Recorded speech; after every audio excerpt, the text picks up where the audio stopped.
Bien, bonjour professeur Fischer et merci beaucoup de recevoir une fois encore la filière des maladies auto-immunes, auto-inflammatoires rares autour de la vaccination, du Covid, de la pandémie et de son évolution. Alors voici la première question. On parle plus beaucoup du Covid dans les médias. C'est que on est sorti de l'épidémie?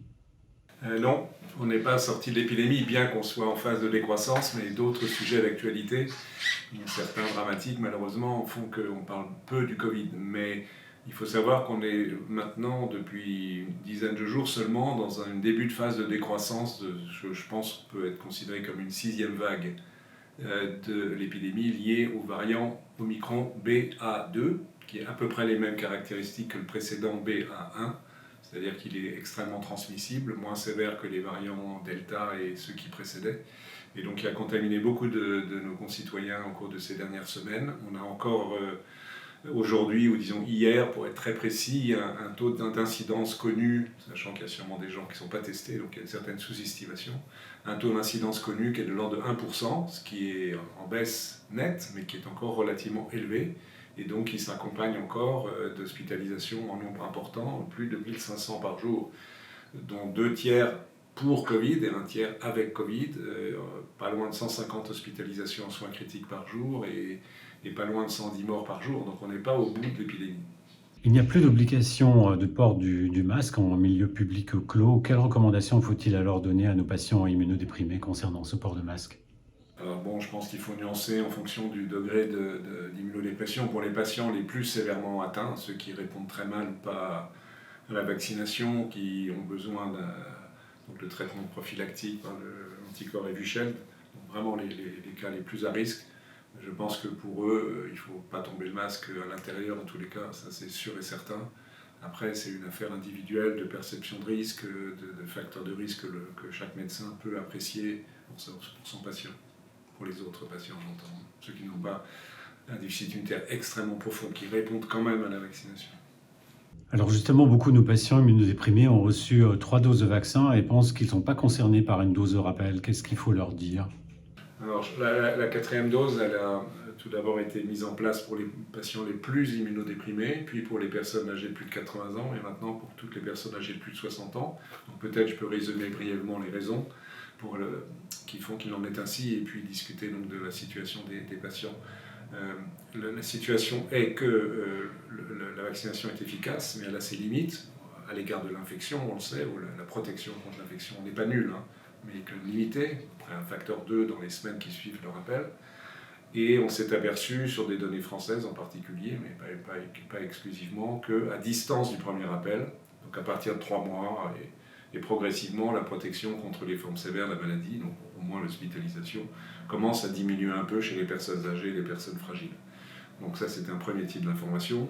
Deuxième type d'information, on vient d'en parler, c'est qu'on est encore en phase épidémique importante. Donc il y a un enjeu de protection. Troisième information, c'est que les données disponibles, en particulier venant d'Israël, c'est que l'efficacité d'une deuxième dose de rappel à l'égard de la protection contre les formes sévères est d'un facteur à peu près 4 en termes d'hospitalisation et de décès dans les 4 à 6 semaines qui suivent, chez les personnes âgées de plus de 60 ans et chez les personnes âgées de plus de 80 ans.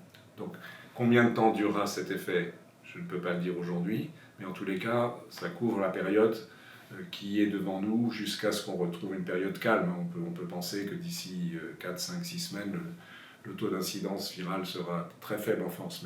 Mais par contre, entre aujourd'hui et dans 6 semaines, il y aura encore pas mal de cas. Et par ailleurs, on sait que l'efficacité de ce type de rappel est manifeste au bout de 7 jours. Donc ça va vite, puisqu'on est dans le cadre d'un rappel. Enfin, et c'est important de le rappeler, ces rappels ne présentent pas de danger particulier. Ils sont largement aussi bien tolérés que les précédents. Et il n'y a pas non plus d'observation de ce que l'on aurait pu craindre, de façon très théorique, d'un épuisement de l'effet de la vaccination. Maintenant, c'est sûr qu'en particulier chez les sujets âgés, et c'est vrai des patients immunodéprimés, c'est que la durée d'efficacité n'est pas aussi bonne qu'elle ne l'est chez des sujets jeunes en bonne santé. Et tout ça, c'est tout un ensemble d'arguments qui plaident en faveur d'une seconde dose de rappel pour les plus de 60 ans. D'ailleurs, je l'ai fait à titre personnel, parce que je suis dans cette catégorie.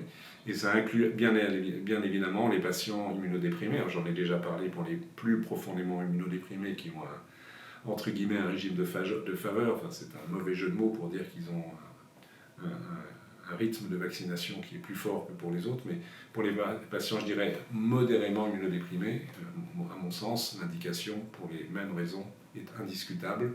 Et il faut le faire sans attendre, puisque c'est maintenant que ça sera utile pour protéger ces patients tout le long du mois de mai, disons. Et puis c'est quand même si l'effet ne sera certainement pas persistant extrêmement longtemps, mais quand même, c'est une protection qui se prolongera dans les mois qui suivent, et on ne sait pas exactement ce qui va se passer dans les mois qui suivent, même si on espère qu'ils seront calmes, mais on n'est pas sûr à 100%. Et donc il est possible que les rappels, il faille les faire régulièrement ensuite? C'est difficile de se projeter sur le moyen long terme. À court terme, ce qui est envisagé, mais pas acté bien évidemment, parce qu'on n'a pas assez d'informations, c'est qu'à l'automne, au moment où on pense à vacciner les personnes fragiles contre la grippe, on pense également à un nouveau rappel concernant le Covid.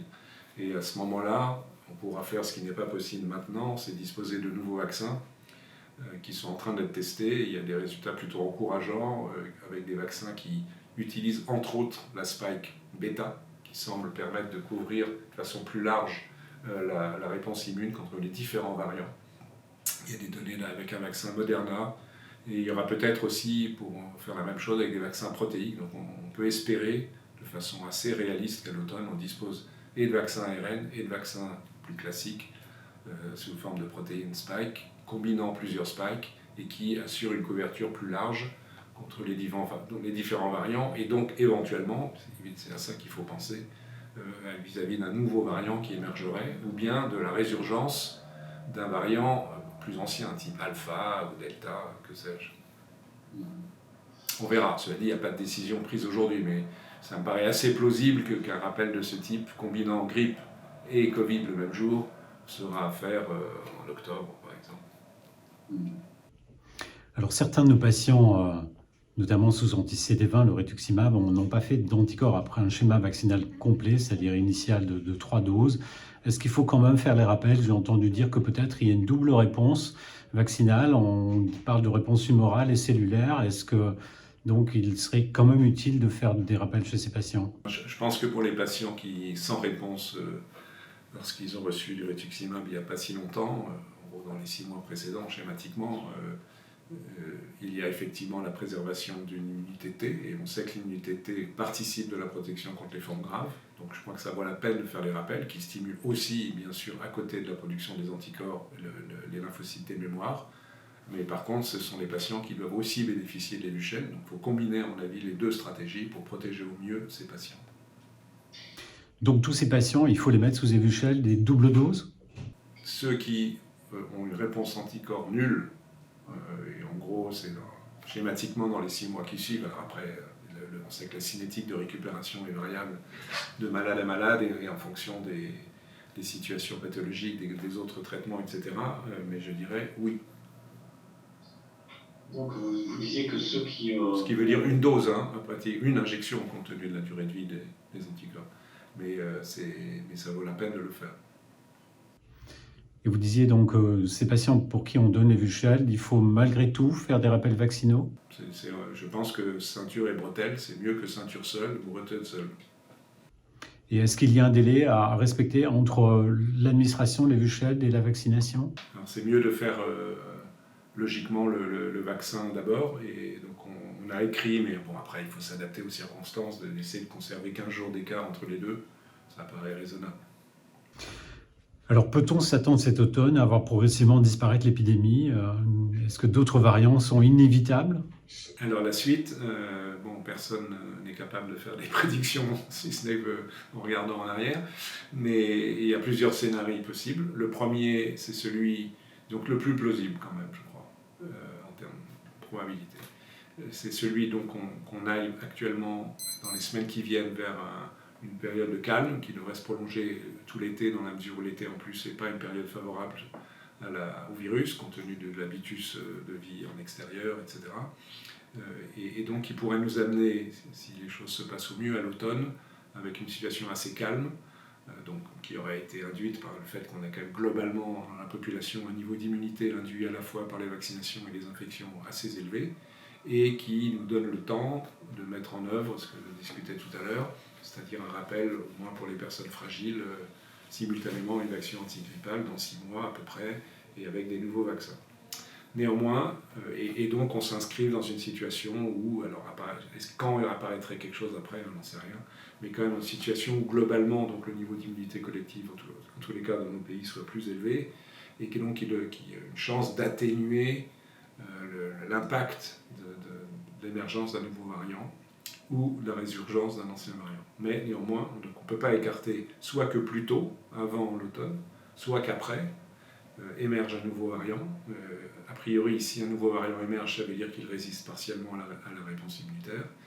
On peut logiquement espérer que les vaccins en développement auront un certain niveau d'efficacité, donc on pourrait, si ce n'est pas survenu avant, protéger contre une nouvelle vague qui serait liée à un tel variant, dont a priori on ne peut pas connaître la sévérité clinique, c'est une évidence, même si on peut espérer qu'avec le temps, les sévérités cliniques s'atténuent, comme ça s'est passé dans le cas avec d'autres virus respiratoires.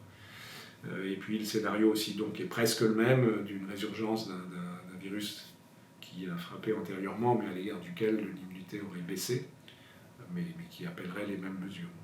Voilà, on est entre ces différents scénarios sans qu'on puisse trancher aujourd'hui. Alors, vous le disiez au cours de cette interview, des nouveaux vaccins arrivent. D'ailleurs, il y a un nouveau vaccin qui est disponible aujourd'hui, qui est plus traditionnel, à base de protéines S recombinantes. Si on a reçu des vaccins précédemment à ARN, est-ce qu'on peut recevoir ce nouveau vaccin et pour qui est-il destiné aujourd'hui? Alors, aujourd'hui, on dispose d'un vaccin protéique qui est donc le vaccin de la société Novavax, fondé sur la protéine S du virus ancestral avec un adjuvant. Il a reçu l'autorisation d'utilisation en primo-vaccination. Pour l'instant, il est réservé aux personnes qui n'ont pas été vaccinées. Et avec l'espoir, par exemple, que les personnes qui craignaient les vaccins ARN veuillent bien se vacciner avec un vaccin plus traditionnel. L'expérience montre quand même depuis les quelques semaines où il est disponible que ça ne marche pas. Il y a très très peu de personnes qui utilisent ce vaccin. Il n'est pas autorisé en rappel pour l'instant. D'ici l'automne, j'ai déjà fait allusion, il y aura des vaccins protéiques, celui-là sans doute. On l'espère, un vaccin Sanofi. Il y a aussi par exemple un vaccin espagnol qui a l'air assez intéressant, qui combine les domaines, ce qu'on appelle les receptor binding domains, donc les domaines de fixation du virus aux cellules, de la souche alpha et la souche bêta, qui a l'air assez prometteur en termes d'immunogénicité. Donc certains de ces vaccins seront, je pense, validés pour les rappels, et donc on pourra tout à fait envisager de combiner dans les deux sens d'ailleurs. Enfin, a priori, ça sera plus dans le sens ARN versus protéines, compte tenu de l'histoire de la vaccination jusqu'à présent. Mais on sait très bien, fondé aussi sur d'autres vaccins, que les combinaisons de vaccins entre ARN et par exemple vaccins adénoviraux marchent très bien. Donc ça ne posera absolument aucun problème d'avoir des combinaisons, d'ailleurs variées probablement, puisque plus il y a de vaccins, plus il y a de combinaisons par définition. Mais le fait de combiner dans le temps des vaccins fondés sur des technologies différentes ne pose absolument pas de problème, je dirais presque au contraire. Très bien, merci beaucoup, professeur Alain Fischer, d'avoir reçu à nouveau la filière des maladies auto-immunes auto-inflammatoires.